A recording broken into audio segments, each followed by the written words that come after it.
ಎಲ್ರಿಗೂ ನಮಸ್ಕಾರ. ಮೊನ್ನೆತ್ತಗಷ್ಟೇ civil police ಕಾನ್ಸ್ಟೇಬಲ್ನ application ಕರೆದಿದ್ರು. ಇವಾಗ ಮತ್ತೆ ಸಶಸ್ತ್ರ ಪೊಲೀಸ್ ಕಾನ್ಸ್ಟೇಬಲ್ನ ಅಪ್ಲಿಕೇಶನ್ ಕರೆದಿದ್ದಾರೆ.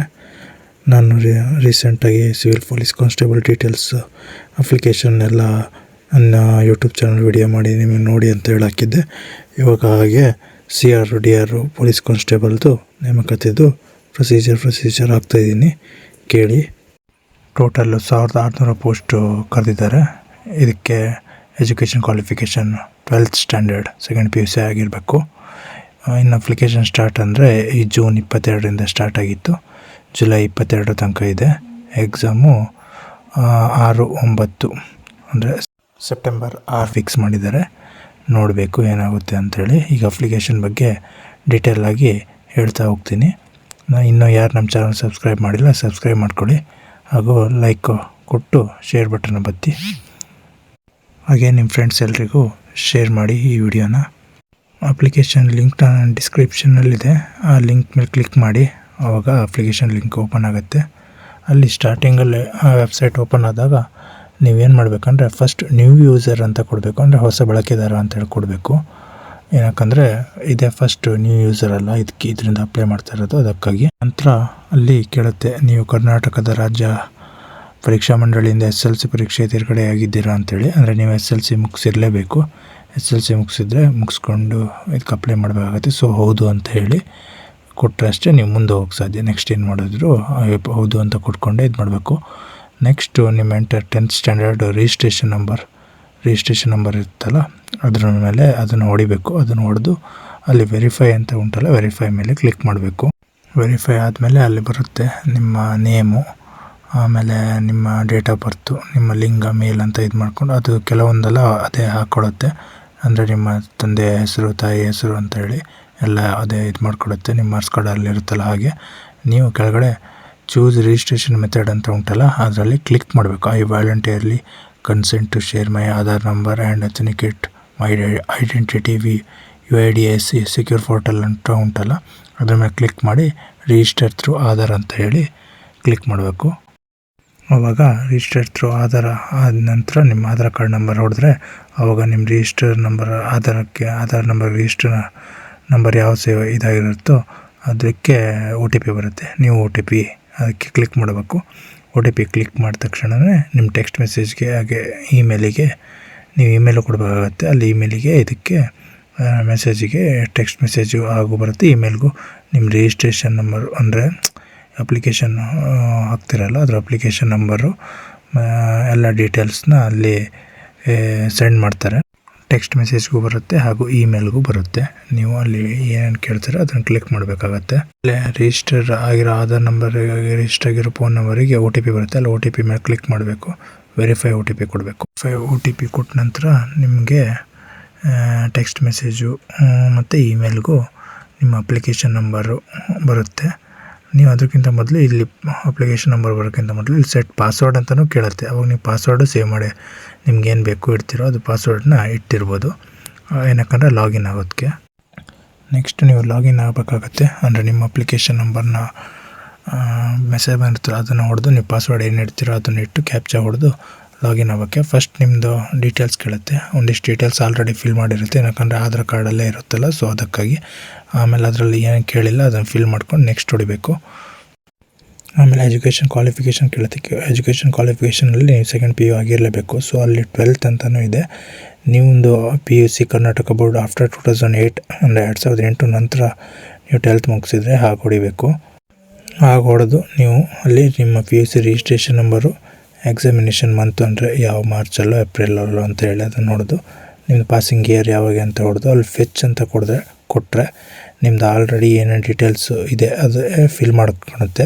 ಅಕಸ್ಮಾತ್ ಫೆಚ್ ಆಗಿಲ್ಲ ಅಂದರೆ ಡೀಟೇಲ್ಸ್ ಫಿಲ್ ಆಗಿಲ್ಲ ಅಂದರೆ ನೀವು 12th ಅಂತ ಕೊಡೋದು ನೀವೇ ಮ್ಯಾನ್ಯುಯಲಿಯಾಗಿ ಫಿಲ್ ಮಾಡಬೇಕಾಗತ್ತೆ. ಅದರಲ್ಲಿ ಸೆಕ್ಷನ್ 2 ಸ್ಟೂಡೆಂಟ್ ಡೀಟೇಲ್ಸ್ ಇರುತ್ತೆ. ಅಂದರೆ ನಿಮ್ಮ ಹೆಸರು, ನಿಮ್ಮ ತಂದೆ ಹೆಸರು, ನಿಮ್ಮ ತಾಯಿ ಹೆಸರು, ನಿಮ್ಮದು ಸೆಕೆಂಡ್ PU ಇದು ರಿಜಿಸ್ಟರ್ ನಂಬರು, ಆಮೇಲೆ ಬೋರ್ಡ್ ಯಾವುದು, ಅಂದರೆ ಪಾಸಿಂಗ್ ಮಂತ್ ಯಾವುದು, ಪಾಸಿಂಗ್ ಇಯರ್ ಯಾವುದು ಅಂಥೇಳಿ ನೀವು ಮ್ಯಾನ್ಯುಯಲಿಯಾಗಿ ನೀವು ಟೈಪ್ ಮಾಡ್ಬೋದು. ಇಲ್ಲ ಫೆಚ್ ಮಾಡ್ಕೊಂಡ್ರೆ ಕೆಲವೊಂದು ಅವೇ ಫೆಚ್ ಮಾಡಿ ತೊಗೊಳುತ್ತೆ ಇದ್ದರೆ. ಆಮೇಲೆ ನೆಕ್ಸ್ಟ್ ಸೆಕ್ಷನ್ 3ದಲ್ಲಿ ನಿಮ್ಮ ಮ್ಯಾಕ್ಸಿಮಮ್ ಮಾರ್ಕ್ಸ್ ಅಂದರೆ ಸೆಕೆಂಡ್ ಪಿ ಯು ಎಷ್ಟು ಮಾರ್ಕ್ಸ್ ಆಬ್ಟೈನ್ಡ್ ಮಾರ್ಕ್ಸ್ ಅಂದರೆ ನಿಮ್ಮ ಮಾರ್ಕ್ಸ್ ಎಷ್ಟು ತೊಗೊಂಡಿದ್ದೀರೋ ಅದನ್ನು ಪರ್ಸೆಂಟೇಜ್ ಅದಕ್ಕೆ ಕ್ಯಾಲ್ಕುಲೇಟ್ ಮಾಡ್ಕೊಳುತ್ತೆ. ನೆಕ್ಸ್ಟ್ ಸೆಕ್ಷನ್ 4ಅಲ್ಲಿ ನಿಮ್ಮ ಕಾಲೇಜ್ ಡೀಟೇಲ್ಸ್, ನೀವು ಯಾವ ಕಾಲೇಜಲ್ಲಿ ಓದಿದ್ದು, ಕಾಲೇಜ್ ಅಡ್ರೆಸ್ ಎಲ್ಲಿ, ಆಮೇಲೆ ಸ್ಟೇಟ್ ಯಾವುದು, ಡಿಸ್ಟಿಕ್ ಯಾವುದು, ತಾಲೂಕು ಯಾವುದು ಅಂತ ಹೇಳಿ ಇದು ಮಾಡಿ ಕ್ಲಿಕ್ ಮಾಡಿಕೊಂಡು ನೀವೇ ಎಲ್ಲ ಕ್ಲಿಕ್ ಮಾಡಿ ಯಾವ ಡಿಸ್ಟಿಕ್ಕು ಯಾವ ತಾಲೂಕು ಅನ್ನೋದನ್ನೆಲ್ಲ ಕ್ಲಿಕ್ ಮಾಡಿಕೊಂಡು ನೆಕ್ಸ್ಟಿಗೆ ಹೊಡಿಬೇಕಾಗತ್ತೆ. ಸೇವ್ ಡೀಟೇಲ್ಸ್ ಅಂತ ಹೊಡೆದು ನೆಕ್ಸ್ಟಿಗೆ ಹೊಡೀರಿ ಹಾಗಂತ. ಇವಾಗ ನೆಕ್ಸ್ಟು ಇಂಪಾರ್ಟೆಂಟ್ ಆಗುತ್ತೆ, ಏನಕ್ಕಂದರೆ ನಿಮ್ಮ ಕ್ಯಾಟಗರಿ ಕ್ಲೈಮ್ ಮಾಡ್ಕೋಬೇಕಂದ್ರೆ ಇವಾಗ ನೀವು ಇಂಪಾರ್ಟೆಂಟ್ ಸ್ಟೆಪ್ ಆಗುತ್ತೆ. ನೀವು ಏನು ಕ್ಯಾಟಗರಿಲಿ ಬರ್ತೀರಾ ಅಂದರೆ ನಿಮ್ಗೆ ಏನೇನು ಕ್ಲೈಮ್ ಆಗುತ್ತೆ ಎಲ್ಲ ನೀವು ಕರೆಕ್ಟಾಗಿ ನೀಟಾಗಿ ಹೇಳಬೇಕಾಗತ್ತೆ.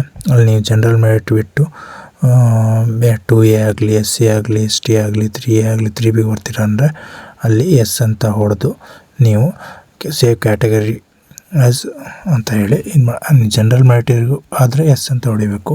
ಇಲ್ಲ ಅಂದರೆ ನೀವು ಜನರಲ್ ಮೆರಿಟಿಗೆ ಬರ್ತಿಲ್ಲ ಅಂದರೆ ನೋ ಅಂತ ಹೊಡೆದು ಸೇವ್ ಕ್ಯಾಟಗರಿ ಅಂತ ಅಲ್ಲಿ ಏನು ನೋ ಜನರಲ್ ಮೆರಿಟ್ ಅಂತ ಹೇಳಿ ಅಲ್ಲಿ ಹೊಡಿಬೇಕು. ನಾಟ್ ಕ್ಲೈಮಿಂಗ್ ಜನರಲ್ ಮೆರಿಟ್ ಅಂತ ಬರುತ್ತೆ. ಹಾಗೆ ಕಲ್ಯಾಣ ಕರ್ನಾಟಕ ವಿಭಾಗದವರು ಅಂತ ಆದರೂ ನೀವು ಎಸ್ಸು ಅಥವಾ ನೋನು ಅಂತ ಹೊಡೆದು ನೀವು ಕ್ಲೈಮ್ ಆದರೆ ಕ್ಲೈಮ್ ಮಾಡ್ಕೋಬೇಕು. ಇಲ್ಲಾಂದರೆ ಕ್ಲೈಮ್ ಆಗ್ತಾಯಿಲ್ಲ ಅಂದರೆ ನಾಟ್ ಕ್ಲೈಮಿಂಗ್ ಅಂತ ಗ್ರೀನಲ್ಲಿ ಬರುತ್ತೆ ನೋಡಿ. ಹಾಗೆ ರೂರಲ್ ಕ್ಯಾಂಡಿಡೇಟ್ ಆದರೂ ನೀವು ಹೌದು ಆದರೆ ಹೌದು, ನೀವು ರೂರಲ್ ಕ್ಯಾಂಡಿಡೇಟ್ ಅಂತೇಳಿ ನಿಮ್ಮ ರೂರಲ್ ಕ್ಯಾಂಡಿಡೇಟ್ ಕೋಟಾಕ್ಕೆ ಬರ್ತೀರ, ಅಲ್ಲಿ ನಿಮ್ಮ ನಂಬರ್ ಹೊಡೆದು ಇದು ಮಾಡಬೇಕಾಗತ್ತೆ. ಇಲ್ಲ ಅಂದರೆ ನೋ ಅಂತ ಹೊಡೆದು ಸೇಮ್ ಕೆಳಗಡೆ ಸೇವ್ ಅಂತೂ ಕೊಡಲೇಬೇಕು. ಏನಕ್ಕೆ ನೀವು ಕ್ಲೈಮ್ ಮಾಡಿದ್ರು ಸೇವ್ ಕೊಡಬೇಕು, ಕ್ಲೈಮ್ ಮಾಡಿದವರು ಸೇವ್ ಕೊಡಲೇಬೇಕು. ಕೆಳಗಡೆ ಗ್ರೀನ್ ಮಾರ್ಕಲ್ಲಿ ಉಂಟಲ್ಲ ಅದಕ್ಕೆ ಪ್ರತಿಯೊಂದಕ್ಕೂ ಇದೆ ನೋಡಿ. ಆಮೇಲೆ ನೀವು ಕನ್ನಡ ಮಾಧ್ಯಮಕ್ಕೆ ಬರ್ತೀರ ಅಂದರೆ ಅದಕ್ಕೂ ಸೇಮ್ ಎಸ್ ಅಂತ ಕೊಟ್ಟರೆ ನೀವು ಏನು ಕನ್ನಡ ಮಾಧ್ಯಮ ಸರ್ಟಿಫಿಕೇಟ್ ಇಲ್ಲಿವರಿಗೆ ಅಪ್ಲಿಕೇಶನ್ ಹಾಕಿದ್ರು ವ್ಯಾಲಿಡಿಟಿ ಇದೆಯಾ ಅಂತ ಹೇಳಿ ನೋಡಿ ಚೆಕ್ ಮಾಡ್ಕೊಂಡು ಇದು ಮಾಡಬೇಕಾಗತ್ತೆ.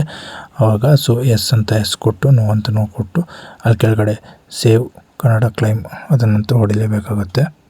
ಹಾಗೆ ನೆಕ್ಸ್ಟು ಮತ್ತು ಕೇಳುತ್ತೆ ನೀವು ಪ್ರಾಜೆಕ್ಟ್ ಡಿಸೇಬಲ್ಡ್ ಪರ್ಸನ್ ಅಂತೇಳಿ ಯೋಜನಾ ನಿಶ್ಚಿತ ಅಭ್ಯರ್ಥಿ ಅಂತೇಳಿ ನೀವು ಎಸ್ ಇದ್ದರೆ ಹೌದು ಅಂತ ಹಾಕಬೇಕು, ಇಲ್ಲ ಅಂದರೆ ಇಲ್ಲ ಅಂತ ಹಾಕಿ ಸೇವ್ ಅದೇ ಸೇಮ್ ಗ್ರೀನ್ ನೀವು ಸೇವ್ ಕ್ಲೈಮ್ ಮಾಡ್ತಾಯಿದ್ದೀರ ಅಂದರೆ ಕ್ಲೈಮ್ ಮಾಡ್ತಾಯಿಲ್ಲ ಅಂತೇಳಿ ಅಲ್ಲೇ ಅದು ಹೇಳುತ್ತೆ. ನೀವು ಸೇವ್ ಗ್ರೀನಲ್ಲಿ ಮಾರ್ಕಲ್ಲಿ ಉಂಟಲ್ಲ ಸೇವ್ PDF ಕ್ಲೈಮ್ ಅಂತೇಳಿ ಅದನ್ನು ಕ್ಲಿಕ್ ಮಾಡಲೇಬೇಕಾಗತ್ತೆ ಪ್ರತಿಯೊಂದಕ್ಕೂ.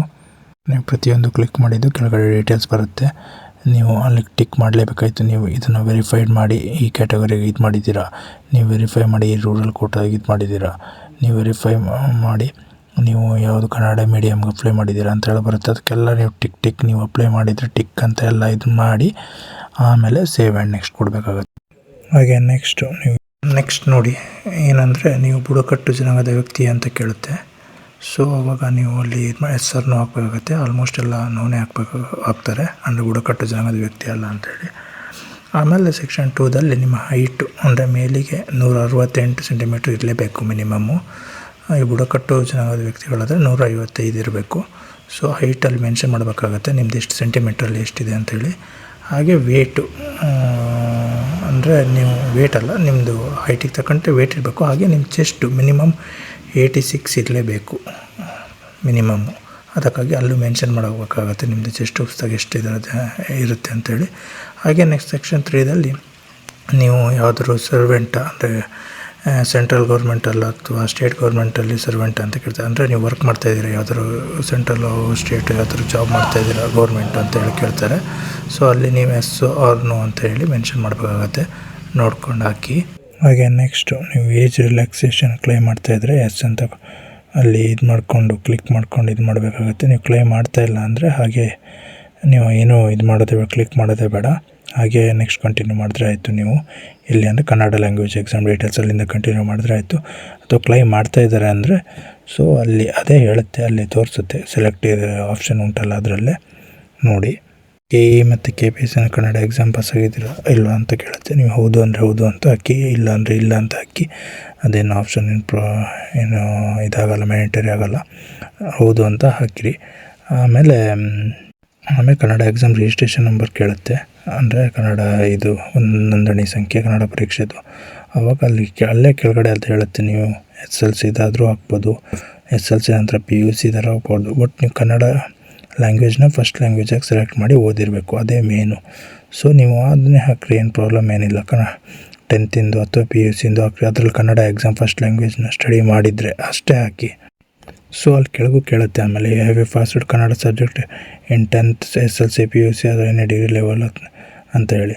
ನೀವು 10ನೇ ತರಗತಿಲಿ ಅಥವಾ SLC ಅಥವಾ PUC ಉನ್ನತ ಮಟ್ಟದ ಕನ್ನಡ ವಿಷಯ ಉತ್ತೀರ್ಣರಾಗಿದ್ದಾರಾ ಅಂತ ಕೇಳುತ್ತೆ. ಅಂದರೆ ನೀವು ಉತ್ತೀರ್ಣರಾಗಿದ್ದೀರಾ, ಆದರೆ ಎಷ್ಟನೇ ಲ್ಯಾಂಗ್ವೇಜು ಅಲ್ಲ ಕೇಳುತ್ತೆ. ಫಸ್ಟ್ ಲ್ಯಾಂಗ್ವೇಜ್ ಯಾವಾಗಲೂ ಈ ಕರ್ನಾಟಕದಲ್ಲಿ ಆಲ್ಮೋಸ್ಟ್ ಎಲ್ಲ ಫಸ್ಟ್ ಲ್ಯಾಂಗ್ವೇಜ್ ಇರೋದು. ಸೊ ಫಸ್ಟ್ ಲ್ಯಾಂಗ್ವೇಜ್ ಅಂತ ಯಾರು ಸ್ಟಡಿ ಮಾಡಿದ್ದೀರಾ ಫಸ್ಟ್ ಲ್ಯಾಂಗ್ವೇಜ್ ಅಂತ ಹಾಕಿ.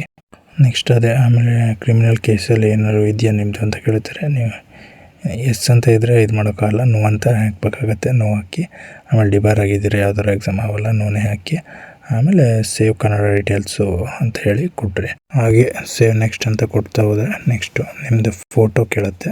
ಫೋಟೋ ನಿಮ್ಮ ಆಧಾರ್ ಕಾರ್ಡ್ ಇದರಿಂದ ಅಪ್ಲೋಡ್ ಆಗಿರುತ್ತೆ. ಬಟ್ ನೀವು ಫೋಟೋ ಅಪ್ಲೋಡ್ ಮಾಡಬೇಕಾಗತ್ತೆ. ಫೋಟೋ ಅಪ್ಲೋಡ್ ಆಗಿಲ್ಲ ಅಂದರೆ ಅಪ್ಲೋಡ್ ಮಾಡಿ ಅದನ್ನು 50 KB ಒಳಗೆ ಅಪ್ಲೋಡ್ ಮಾಡಬೇಕಾಗತ್ತೆ. ಅದೇ ಅಪ್ಲೋಡ್ ಮಾಡಿ ಆಮೇಲೆ ನಿಮ್ಮ ಸಿಗ್ನೇಚರ್ ಅಪ್ಲೋಡ್ ಮಾಡಬೇಕಾಗತ್ತೆ. ಅದನ್ನು ಅಪ್ಲೋಡ್ ಮಾಡಿ ಅಲ್ಲಿ ರೈಟಲ್ಲಿ ಇದು ಗೊತ್ತಾಗುತ್ತೆ, ತೋರಿಸುತ್ತೆ. ಅಪ್ಲೋಡ್ ಮಾಡಿ ನೆಕ್ಸ್ಟ್ ನಿಮ್ಮ ಲೆಫ್ಟ್ ಹ್ಯಾಂಡ್ ತಂಬು ಅಂದರೆ ಎಡಗೈ ಹೆಬ್ಬೆರಳುದು ಅದರದ್ದು ತುಂಬು ಅಪ್ಲೋಡ್ ಮಾಡಬೇಕಾಗತ್ತೆ. ಅದು ಒಂದು 20-25 KB ಇದ್ದರೂ ಅಡ್ಡಿಲ್ಲ. 2 ಸಿಗ್ನೇಚರ್ ಆದರೂ ಬಂತು, ತುಂಬಾದರೂ ಬಂತು. ಅದನ್ನು ಅಪ್ಲೋಡ್ ಮಾಡಿ ನೆಕ್ಸ್ಟ್ ಹೊಡೀರಿ. ನೆಕ್ಸ್ಟ್ ಪೋಸ್ಟ್ ಸೆಲೆಕ್ಷನ್ ಮಾಡಬೇಕಾಗತ್ತೆ. ನೀವು ಆರ್ಮ್ಡ್ ಪೊಲೀಸ್ ಕಾನ್ಸ್ಟೇಬಲ್ಗೆ ಅಂದರೆ CR ಮತ್ತು DRಗೆ ಅಪ್ಲೈ ಮಾಡ್ತಿದ್ದೀರಲ್ಲ, ನಾನ್ HKನೋ ಯಾವುದು ಅಂತೇಳಿ ಅಲ್ಲೇ ತೋರಿಸುತ್ತೆ. ಅದ್ರ ಮೇಲೆ ಕ್ಲಿಕ್ ಕೊಡೋದು ಅಪ್ಲೈ ಅಂತ ಕೊಡಬೇಕಾಗತ್ತೆ. ಅದು ಅಪ್ಲೈ ಆಗುತ್ತೆ. ಅದೇ ಸೆಕ್ಷನ್ 2ದಲ್ಲಿ ನೀವು ಯಾವ ಡಿಸ್ಟಿಕ್ಕಿಗೆ ಅಪ್ಲೈ ಮಾಡ್ತಾಯಿದ್ದೀರಾ ಅಂತ ಕೇಳುತ್ತೆ. ನೀವು ಅದೇ ಯಾವುದಾದ್ರು ಒಂದು ಡಿಸ್ಟಿಕ್ಕಿಗೆ ಅಪ್ಲೈ ಮಾಡಬೇಕು. ಹಾಗೆ ನೀವು ಯಾವ ಡಿಸ್ಟಿಕ್ ಅಂತ ಹೇಳಿ ಸೆಲೆಕ್ಟ್ ಡಿಸ್ಟಿಕ್ಕಲ್ಲಿ ಹೊಡೆದು ನೀವು ಯಾವ ಡಿಸ್ಟಿಕ್ ಅಪ್ಲೈ ಮಾಡ್ತೀರಾ ಆ ಡಿಸ್ಟಿಕ್ ಹೊಡೀರಿ. ಆಲ್ಮೋಸ್ಟ್ ಎಲ್ಲರೂ ನಿಮ್ಮ ಡಿಸ್ಟಿಕ್ ಅಥವಾ ನಿಮ್ಮ ಅಕ್ಕಪಕ್ಕದ ಡಿಸ್ಟಿಕ್ಗೆ ಕೊಟ್ಟರೆ ಚೆನ್ನಾಗಿರುತ್ತೆ. ಅದೇ ಒಳ್ಳೆಯದು, ನಿಮಗೆ ಫ್ಯೂಚರಿಗೆ ಹೆಲ್ಪ್ ಆಗುತ್ತೆ. ಸೊ ಹಾಗೆ ಮಾಡಿ. ಇದಾದ ನಂತರ ನೆಕ್ಸ್ಟ್ ಡಿಕ್ಲರೇಷನ್ ಕೇಳುತ್ತೆ. ಅಲ್ಲಿ ನೀವೆಲ್ಲ ಡಿಕ್ಲರೇಷನ್ ಏನಿದೆ ಎಲ್ಲ ಟಿಕ್ ಹಾಕಿ ನೆಕ್ಸ್ಟು ಫೀ ಪೇಮೆಂಟ್ ಇದು ಮಾಡಬೇಕಾಗತ್ತೆ. ಫೀ ಪೇಮೆಂಟ್ ಕೇಳುತ್ತೆ. ನೀವು ಕಾರ್ಡು ಇಂದ ಪೇ ಮಾಡ್ತಿರೋ ಅಥವಾ UPI, ಫೋನ್ಪೇ, ಗೂಗಲ್ ಪೇ ಹೀಗೆ ಯಾವುದನ್ನು ಪೇ ಮಾಡ್ತಿರೋ ಅಂತ ಎಲ್ಲ ಇರುತ್ತೆ. ನೀವು UPI ಇದ್ದರೆ UPIಯಿಂದ ಪೇ ಮಾಡಬೇಕು. 750 ರೂಪಾಯಿ ಪ್ರತಿಯೊಬ್ಬರಿಗೂ. ಸೊ ಹಾಗೆ ಪೇಮೆಂಟ್ ಮಾಡಿದ ತಕ್ಷಣ ಅಲ್ಲಿ ನಿಮ್ಗೆ ಸಕ್ಸಸ್ಫುಲ್ ಅಂತೇಳಿ ಫೀ ರಿಸಿಪ್ಟು ಡೌನ್ಲೋಡ್ ಮಾಡೋಕ್ಕೂ ಬರುತ್ತೆ. ಡೌನ್ಲೋಡ್ ಮಾಡ್ಕೊಂಡ್ರೆ ಡೌನ್ಲೋಡ್ ಮಾಡ್ಕೊಳ್ಳಿ. ಆಮೇಲೆ ಹಾಗೆ ಅಪ್ಲಿಕೇಶನ್ ಫಾರ್ಮ್ನು ಡ್ರಾಫ್ಟ್ ಕಾಪಿ ಡೌನ್ಲೋಡ್ ಮಾಡ್ಬೋದಾ ಅಂತ ಕೇಳುತ್ತೆ. ಡ್ರಾಫ್ಟ್ ಕಾಪಿ ಡೌನ್ಲೋಡ್ ಮಾಡ್ಕೊಳ್ಳಿ. ಆಮೇಲೆ ಡೌನ್ಲೋಡ್ ಆದಮೇಲೆ ಅಪ್ಲಿಕೇಶನ್ ಸಬ್ಮಿಟ್ ಆಗುತ್ತೆ. ಸಬ್ಮಿಟ್ ಆಗಿ ಬ್ಯಾಕಾಗಿ ಬರುತ್ತೆ. ಆವಾಗ ನೀವು ಆಲ್ರೆಡಿ ಯೂಸರ್ ಆಗಿರ್ತೀರ. ನೀವು ಯೂಸರ್ ಆಗಿರೋದ್ರಿಂದ ನಿಮ್ಮ ಅಪ್ಲಿಕೇಶನ್ ನಂಬರು ಮತ್ತು ಅಲ್ಲಿ ಕೆಳಗಡೆ ನೀವು ಕೊಡಬೇಕು ಆಲ್ರೆಡಿ ಯೂಸರ್ ಇದಾಗಿದೆ ಅಂಥೇಳಿ. ಸೊ ನಿಮ್ಮ ಅಪ್ಲಿಕೇಶನ್ ಫೀ ಚೆಕ್ ಮಾಡೋದ್ರಿಂದ ಅಲ್ಲಿ ಅಪ್ಲಿಕೇಶನ್ ನಂಬರು ನಿಮಗೆ ಪಾಸ್ವರ್ಡ್ ಹಾಕಿದ್ರೆ ಲಾಗಿನ್ ಆಗುತ್ತೆ. ಆವಾಗ ನಿಮ್ಮದು ಅಪ್ಲಿಕೇಶನ್ ಫಾರ್ಮ್ನ ಡೌನ್ಲೋಡ್ ಮಾಡ್ಕೋಬೋದು. ಏನೇ ಡೌಟ್ ಇದ್ದರೂ ನನಗೆ ಕಮೆಂಟ್ ಹಾಕಿ ಕೇಳಿ, ನಾನು ರಿಪ್ಲೈ ಮಾಡ್ತೀನಿ. ಹಾಗೂ ನಮ್ಮ ಚಾನಲ್ನ ಸಬ್ಸ್ಕ್ರೈಬ್ ಮಾಡಿ ಮತ್ತು ನಿಮ್ಮ ಫ್ರೆಂಡ್ಸಿಗೂ ಶೇರ್ ಮಾಡಿ. ಹಾಗೆ ಬೆಲ್ ಬಟನ್ ಮೇಲೆ ಕ್ಲಿಕ್ ಮಾಡಿ. Thank you.